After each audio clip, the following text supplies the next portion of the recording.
The February 12, 2019 regular meeting of the Mentor Exempted Village Board of Education is called to order.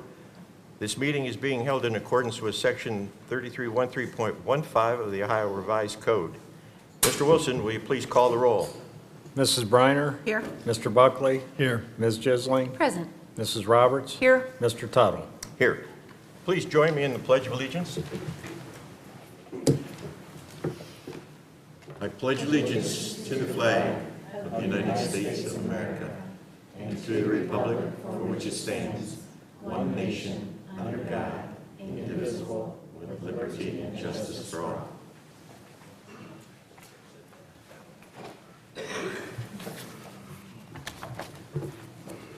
I would like to welcome everyone to the February 12, 2019 regular meeting of the Mentor Exempted Village Board of Education. Prior to this evening, each board member has received for their review and consideration the agenda and materials associated with each agenda item on the board's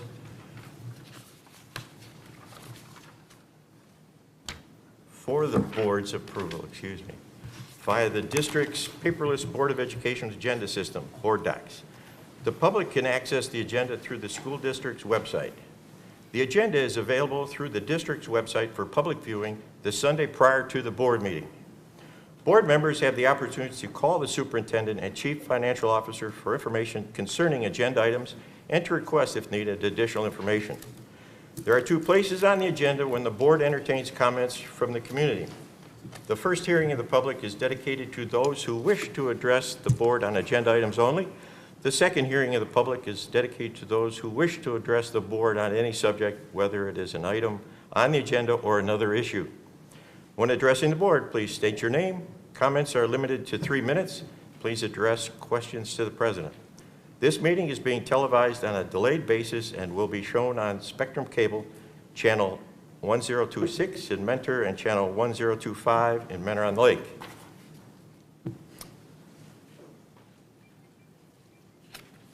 Next on the agenda, approval of the minutes, the January 8th meeting, the organizational meeting, the tax budget hearing, and regular board meeting. So moved. Second. Please call the roll, Mr. Wilson. Mrs. Briner? Yes. Mrs. Briner? Yes. Ms. Gisling? Yes. Mr. Buckley? Yes. Mrs. Roberts? Yes. Mr. Tuttle? Yes. Next on the agenda, hearing of the public on agenda items only. Having none, Mr. Porter, Superintendent's report and recommendations. Thank you. Good evening, Mr. President and members of the board. I have the following recommendations listed under the consent agenda and recommend approval of items 5A1 through 5A4, and that includes updated field trip information, which was made available at your seats tonight. So moved. Second. Please call the roll, Mr. Wilson. Ms. Gisling? Yes. Mrs. Briner? Yes. Mr. Buckley? Yes. Mrs. Roberts? Yes. Mr. Tuttle? Yes. Thank you. Mr. President and members of the board, tonight we are recognizing several outstanding students for their achievements. I'd like to invite Mr. Crow and Mrs. Roberts to the podium to make the presentations.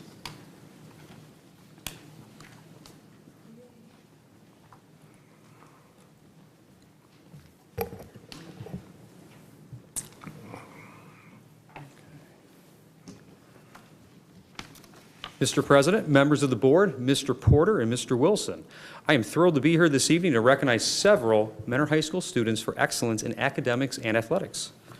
Would Brendan Friedrich please join me at the podium? Brendan is currently a sophomore at Mentor High School. Brendan is currently a sophomore at Mentor High School. This past fall, he earned a perfect score on the SAT math subject test. This score puts Brendan in the 99th percentile.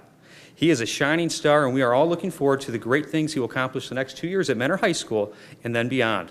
Congratulations, Brendan. Congratulations. Well done. Well done. I love math at school, too.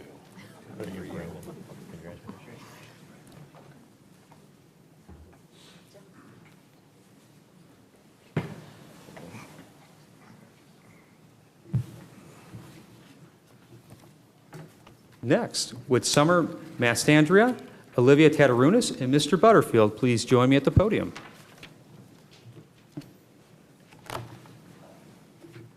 So, Summer and Olivia are students in Mr. Butterfield's AP Computer Science course.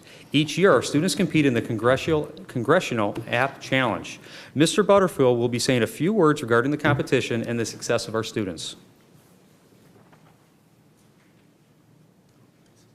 Members of the board, in October of this year, computer science students here at Mentor High School participated in a contest created by the United States House of Representatives known as the Congressional App Challenge.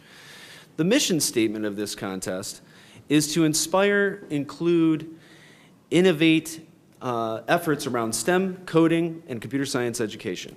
This year's contest witnessed 5,229 participants with notable increases in rural America, underrepresented minorities, and young women. Winners of the Congressional App Challenge are eligible to have their projects featured for 1 year on permanent display in the U.S. Capitol building and on the House.gov website. Beginning in early October, our computer science students were challenged with one central driving idea. Think of a new or innovative idea for an app and create it. Two of our students, Summer Mastandrea and Olivia Tatarunas, decided to create an app that would allow anyone who found themselves in precarious or uncertain circumstances to have a way to both quickly and discreetly send text message alerts to a designated list of trusted contacts saved within their app.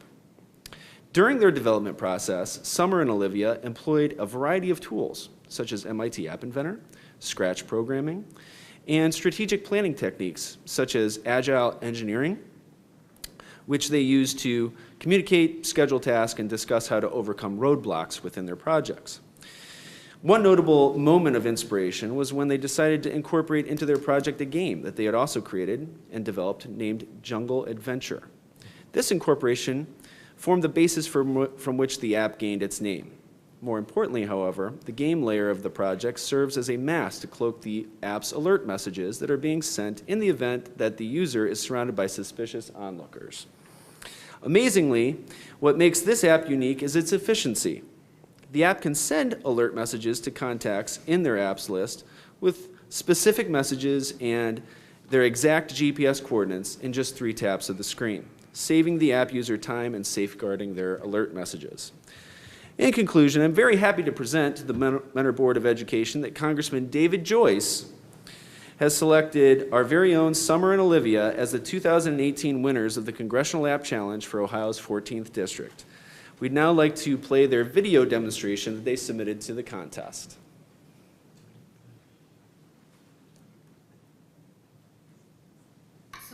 On the first screen, a video will play when the user opens the app. This is the video that plays.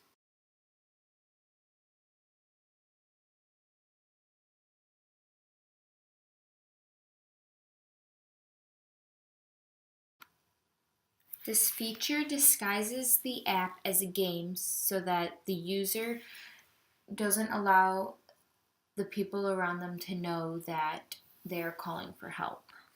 Olivia made this video using a game we previously made on the program called Scratch. After this video plays, the user can then press the Start Game button. This button will then switch the user over to the Send Help screen. This is a Send Help screen. It shows the location of the user, and it has a Send Help button and a More Resources button. When the Send Help button is pressed, the user's location will be sent to an emergency line such as 911 with the location of the user who needs help.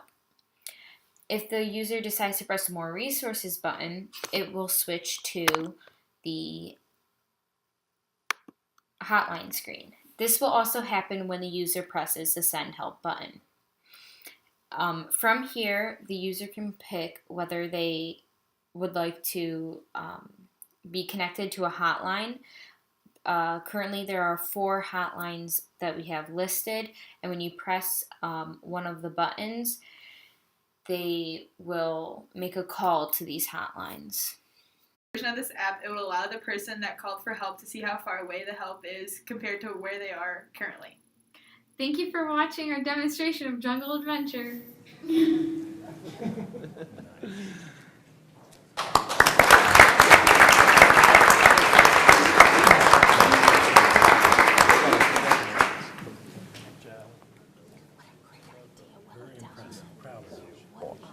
Very impressive, very proud of you. About the picture. Thank the guy. Very impressive.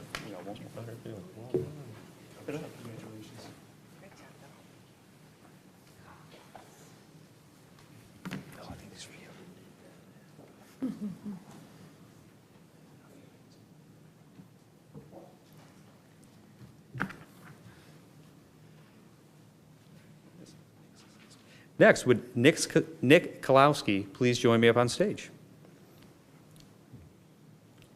Nick is a member of our cross-country team, and he was the cross-country team junior team captain this season and was named to the News Herald.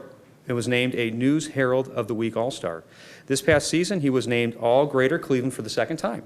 He was the district runner-up in all-regional qualifier and qualified for the state meet for the second time in his career. Nick holds the 6th fastest time in Mentor High School history. Nick not only excels in cross-country, but he excels in the classroom where he was named Academic All-Ohio for the second time in his career. Congratulations to Nick.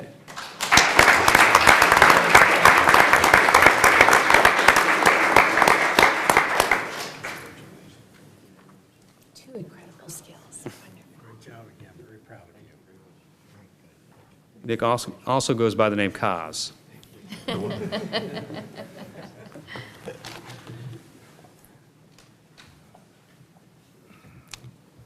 Thank you. Congratulations again to our students and to their parents and educators who have been great supporters of their achievements. Mr. President, members of the board, the Treasurer's Office has once again earned a perfect audit from the Ohio Auditor of State, as well as an award with distinction. We are happy to recognize our CFO, Mr. Wilson, and his staff tonight and their continued commitment to excellence. I would like to invite Mr. Wilson, along with Mr. Tuttle, to the podium to make the presentation. Thank you, members board, Mr. Porter. I'm very pleased to be here this evening to celebrate another perfect audit which demonstrates to the community that we're good stewards of the taxpayers' monies and dotting the I's and crossing the T's. I have worked in 8 school districts throughout my career, and the most success I had prior to working with this wonderful staff was 2 consecutive perfect audits. And the fact that we've done this 9 consecutive years validates that we really are very focused on the regulatory expectations of properly handling the monies. Our goal is always to continue to do this, and every year I say, I don't know how we can do this again, but the wonderful staff we have, they're so committed to everything we do every day, are the real people behind the scene that does all the hard work for us. So I would like to ask them to come up and be recognized. First is Assistant Treasurer Norm Funk. Next is Assistant Treasurer Debbie Walland. Our Administrative Assistant Jackie Locke. Our Accounts Receivable Supervisor Nancy Leonard.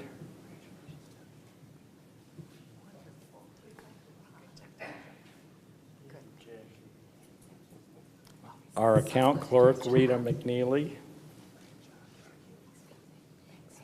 All that you do.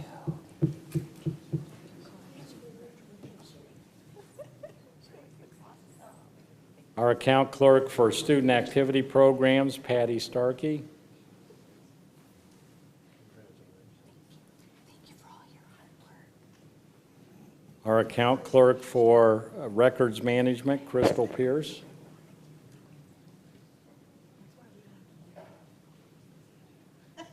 Our Payroll Supervisor, Diane Williams.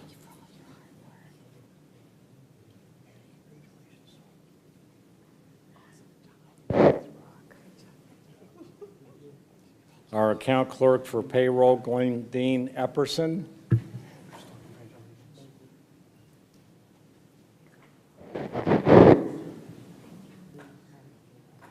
Our account clerk and payroll, Patty Hostler.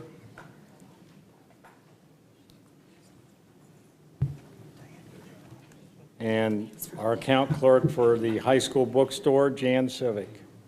Unable to be with us tonight, our accounts payable supervisor, Judy Willett, account clerk and accounts payable, Kathy Biggs, and our account clerk for state and federal grants, Mary Ann DeMichael. And once again, these are the hard workers that are so dedicated in everything they do every day.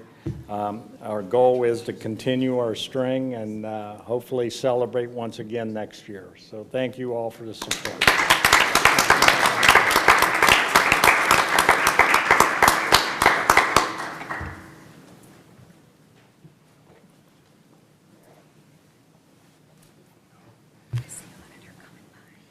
Mr. President and members of the board, this evening we have 2 revised policies on the agenda for a first reading. Because this is a first reading, no vote is necessary.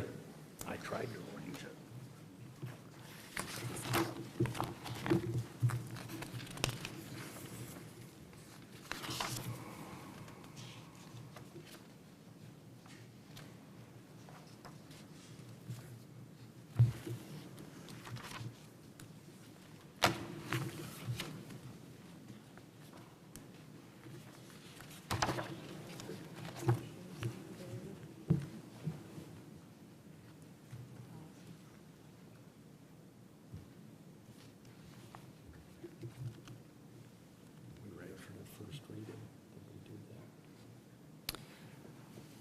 Mr. President and members of the board, I am recommending approval of Agenda Item C1 related to certified personnel and C2 through C5, all related to human resource matters.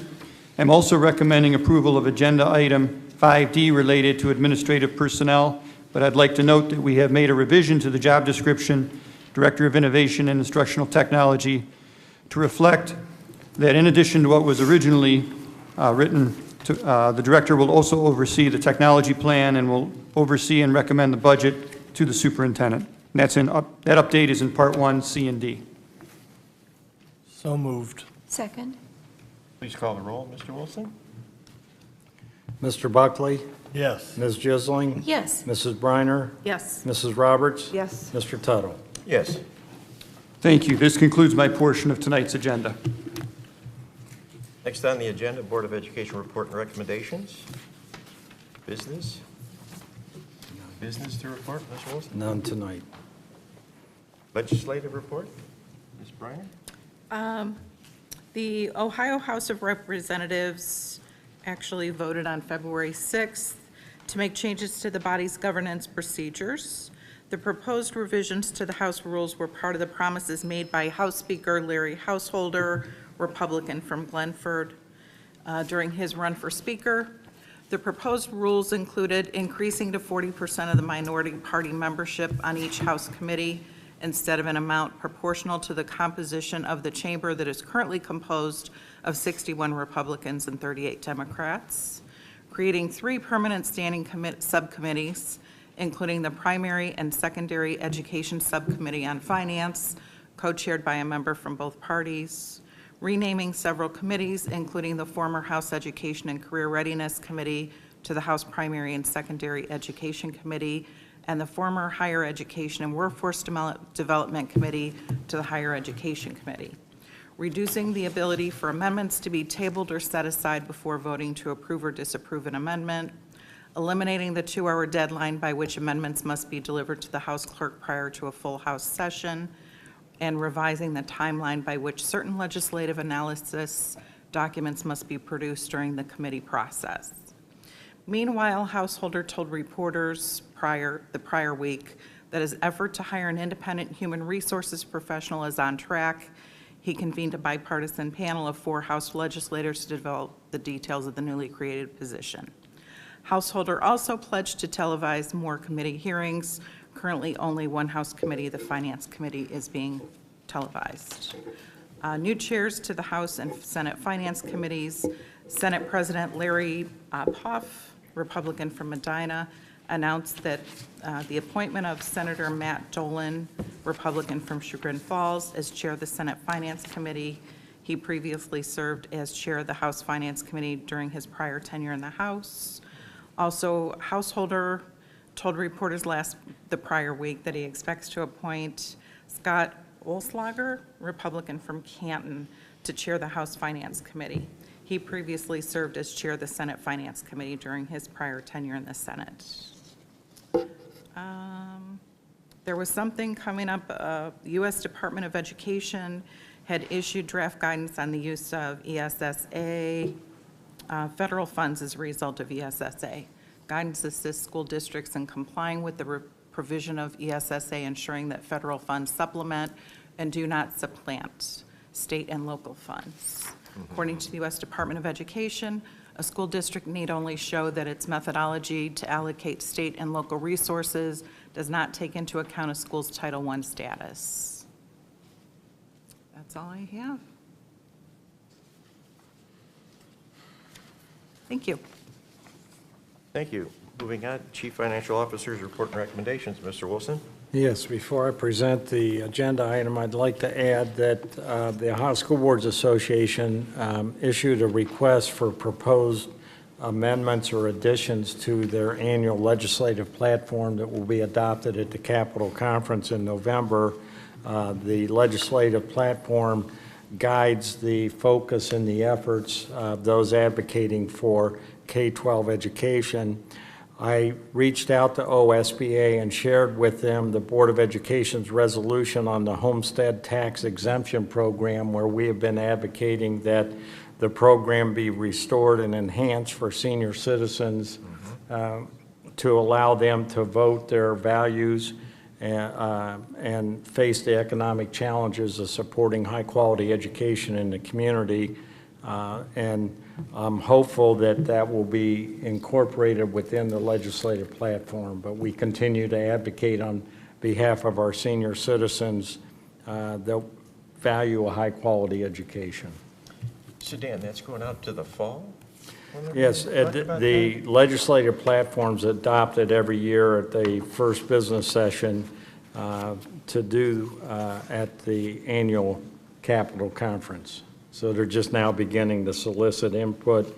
It goes through a committee process prior to that. And we had informed them before of the board's resolution and our desire to provide the traditional support that had been given to senior citizens, and are hopeful again that it will be seriously considered as part of the focus for OSBA to advocate.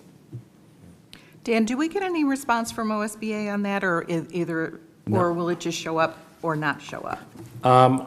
It was sent last Thursday. The deadline for submitting requests for inclusion, I believe, is later this month. I would anticipate, and I'll reach out to Jennifer Hogue for an update, but I've not yet received a response. And of course, I'll let the group know if I hear anything. Oh, wonderful. I don't know if I'll be part of that Yes.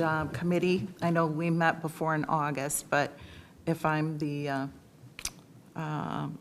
delegate in November, of course, I'll be part of that business meeting. So thanks for that, Dan. Yes, I'll reach out on status. This time, I recommend for Board of Education approval, agenda items 7A through 7G. I would note that there are two non-monthly items in the recommendation. The first is the annual renewal of our liability, fleet, and property insurance program. This year, there is a 4.6% increase. That recognizes mostly increased value in our properties as we transformed the former Ridge Middle School to Ridge Elementary and did other enhancements and increased the contents with the transformation of classrooms that we've been doing. We also renewed our cyber liability insurance coverage and gained an enhancement where instead of an aggregate annual stop loss of $3 million, there's now no aggregate stop loss. Every individual incident will have maximum coverage of $3 million. So we were pleased to be able to expand that coverage. The last item is every January through first meeting, we asked the board to approve the amounts of petty cash funds available to our buildings to use for daily transactions. Subsequent to our meeting last month, we determined that both Memorial Middle School and Shore Middle School would function more efficiently if we increase their petty cash amount from $150 to $200. So we're requesting the board approve that modification. Otherwise, our transactions are the standing monthly transactions within the recommendation. Thank you, Dan. Question, Dan? Are we able to get a longer term on our insurance, more than a year? I can explore that. I honestly don't know. I will explore that. And our previous premiums have stayed pretty flat, haven't they? Yes, we were very fortunate. As you recall, over the past several years, we've had some significant claims filed for a variety of reasons that were resolved, and that did not have a significant negative impact. And in fact, over the last couple of years, the increases, one year we changed carriers and maintained the current rate. So we've been very successful, and even were able to absorb some unusual one-time claims over the last several years. Has the lack of usage of those 3 buildings at this point affected our rates at all? Do you know, Dan? No, they asked for clarification. We are, first of all, they were in good repair when they were decommissioned. We've maintained the security system and the utilities in there. Temperature's not what it was when the buildings were used every day. And the business operations office still maintains the outside properties appearance, so that gave them comfort to not assess an additional premium for vacant space. Thank you.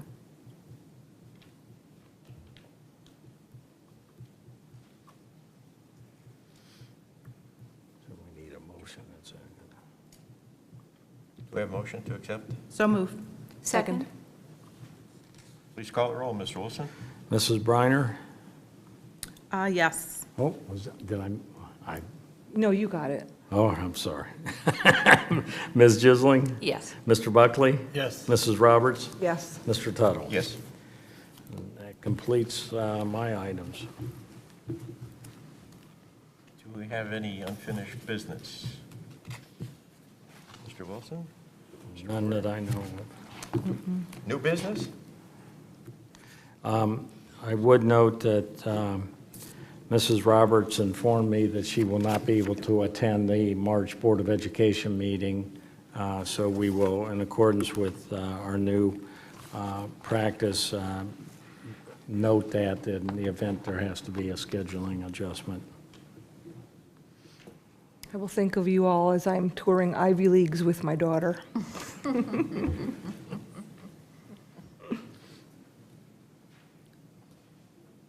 Next on the agenda, hearing of the public. Items other than the agenda or agenda items? Hearing none. Do we have a motion to go into executive session? So moved. Second. Please call the roll, Mr. Wilson. Ms. Jisling? Yes. Mr. Buckley? Yes. Mrs. Briner? Yes. Mrs. Roberts? Yes. Mr. Tuttle? Yes. We will be returning back to the room here after the meeting to adjourn. There will be no vote taken. Free to stay if you'd like to wait. You don't need to.